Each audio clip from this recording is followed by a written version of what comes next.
মোট দুইটাই ছেলে, দুইটাই আহত। মরি গেছে, আবার আহত কে মরি গেছে, একটা ভর্তি নেই না, একটা জায়গায় মরি গেছে। আমি তো বাঁচবো না, আমি সত্যি করতে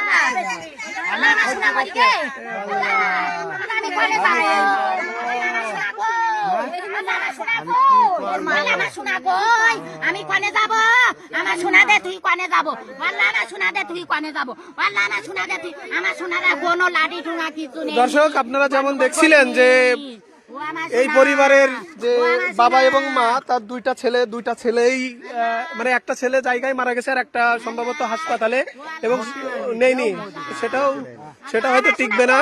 আমরা যেমনটি দেখছিলাম, তো এই রোজা রমজানের মাসে এদের ফাঁসি চাই। আরো গ্রামের কটা বিএনপির বড় নেতা আছে, থাক না বলি আমরা, বড় নেতা কটা আমরা যেটা শুনলাম যে হতাহতের পরিবারের পক্ষ থেকে শুনছিলাম এইখানে যে মুরগির ঘর আছে, এপাশে বসতবাড়ি, আর এখানে মুরগির গ্যাস আসার কারণে, মুরগির থেকে যে গন্ধ সৃষ্টি হয় সেই গ্যাস আসার কারণেই মূলত কাপড় টাঙানোর কথা বলা হয়েছিল, যার কারণেই মারা গেছে, আমরা যতটুকু জানতে পারলাম।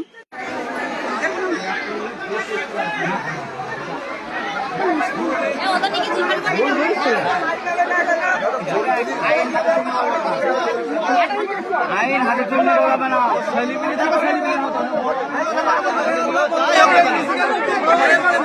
আইন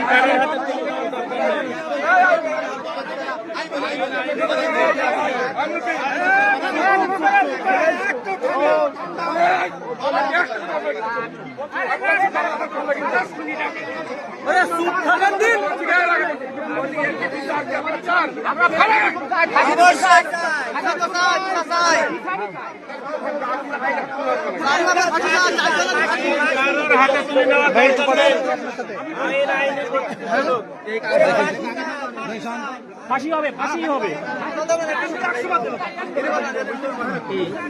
মানে প্রথম থেকে এই ঘটনা জানে কে, এমন একটা মানুষের সাথে একটু কথা বলতে চাচ্ছি। আমি জানি না, তবে দীর্ঘদিন শুনে আসছি যা ঘর মুরগি আর কি, মুরগির ঘর আর বসত ঘর, রান্নাঘর পাশাপাশি।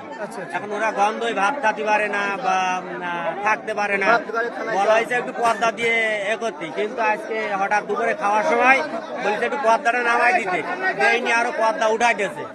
দেওয়ার পরে এখন এর মা রে যেই আর কি ঢেকে নিয়ে ছুরি, অকস্মাৎ ছুরি বেরিয়ে দিয়েছে। আর ক্ষমতা দেখাই যে ক্ষমতা আলি তোদের মার্ডার করবে, এই করবে, সেটা আজকে বাস্তবায়িত হলো। যে মানে এই হত্যাকাণ্ড ঘটাইছে তার নাম কি? আরিফ।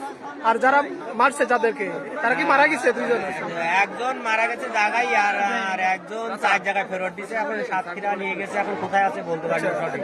যারা মারা গেছে বা আঘাতপ্রাপ্ত হয়েছে তাদের নামটা একটু যদি বলতেন।